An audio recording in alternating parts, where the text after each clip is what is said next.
Bienvenue dans cette vidéo spéciale qui vous emmènera dans un voyage fascinant à la découverte de la compassion.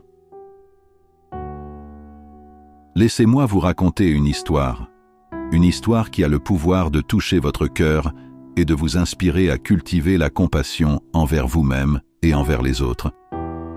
Il était une fois, dans une petite ville paisible, un homme nommé Samuel. Samuel était un homme comme tant d'autres, mais ce qui le distinguait était sa capacité innée à voir la beauté dans chaque être humain, à ressentir la douleur des autres et à tendre la main pour offrir de l'aide lorsque cela était nécessaire. Un matin, alors que le soleil se levait, Samuel se rendit à la rivière qui traversait la ville pour méditer.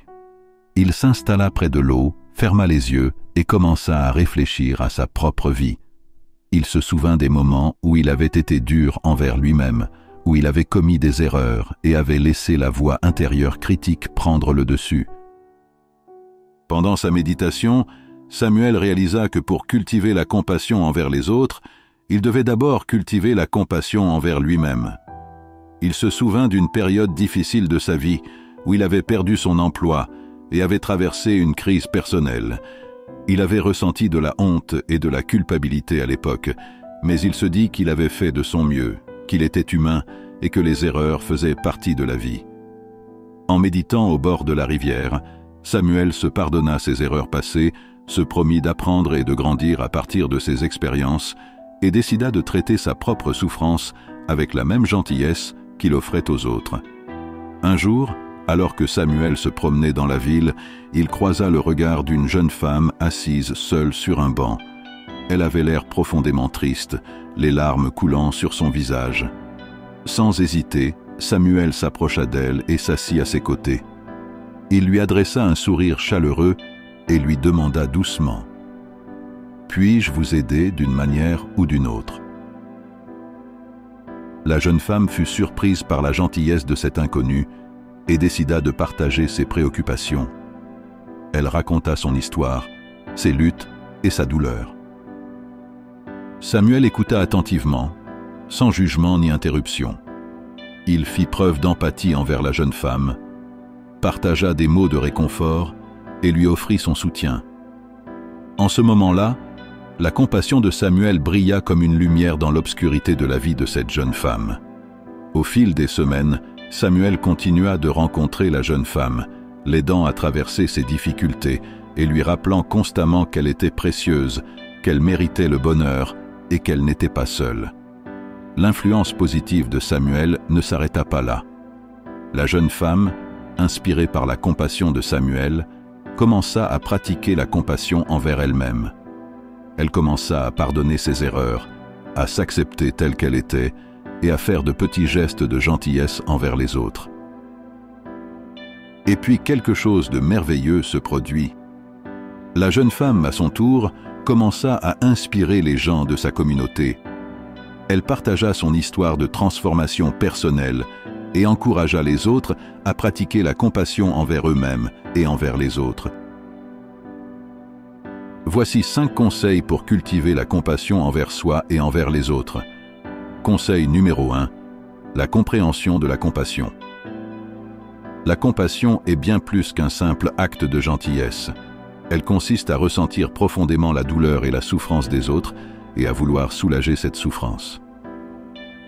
Pour cultiver la compassion envers soi et les autres, il est essentiel de comprendre sa véritable nature. Qu'est-ce que la compassion ? La compassion est un état émotionnel qui nous pousse à être attentifs aux besoins et à la douleur des autres. C'est le moteur de l'altruisme, de la bienveillance et de l'empathie. La compassion envers soi.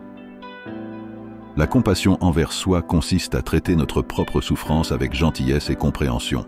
Cela signifie s'accepter tel que l'on est, même avec nos imperfections, et se pardonner nos erreurs. La compassion envers les autres. La compassion envers les autres implique de reconnaître la souffrance des autres et de faire preuve d'empathie envers eux. Cela signifie être prêt à tendre la main et à aider quand c'est possible.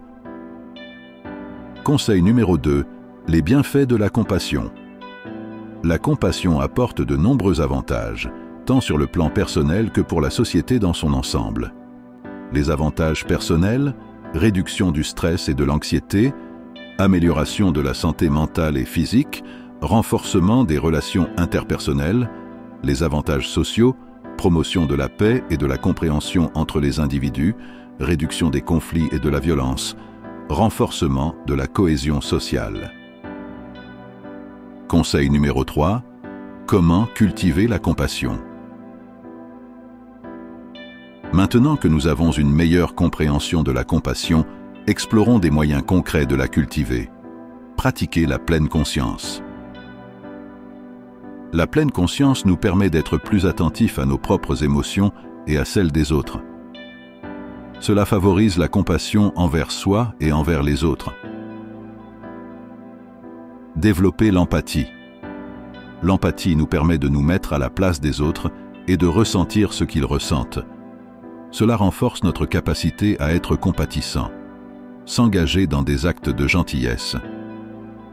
Faire des actes de gentillesse envers soi et les autres renforce notre compassion. Cela peut aller de gestes simples à des actions plus importantes. Pratiquer l'autocompassion.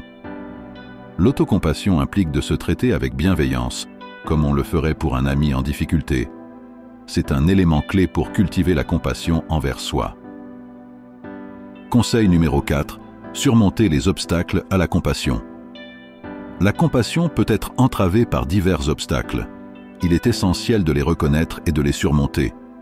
L'égocentrisme peut empêcher la compassion envers les autres. Il est important de se décentrer et de se concentrer sur les besoins des autres. La peur de la vulnérabilité. La compassion peut nous rendre vulnérables, car elle implique de s'ouvrir aux émotions. Surmonter cette peur est essentiel pour cultiver la compassion. Le jugement et la critique. Le jugement et la critique de soi et des autres sont des obstacles majeurs à la compassion. Il est essentiel de les réduire pour cultiver la compassion. Conseil numéro 5. Conclusion et appel à l'action. La compassion envers soi et les autres est une qualité précieuse qui peut améliorer nos vies et contribuer à un monde meilleur. En pratiquant la compassion au quotidien, nous pouvons créer un impact positif dans nos vies et dans la société. L'appel à l'action. Je vous encourage à intégrer la compassion dans votre vie quotidienne. Prenez le temps de vous entraîner à être plus compatissant envers vous-même et envers les autres. Ensemble, nous pouvons faire une différence.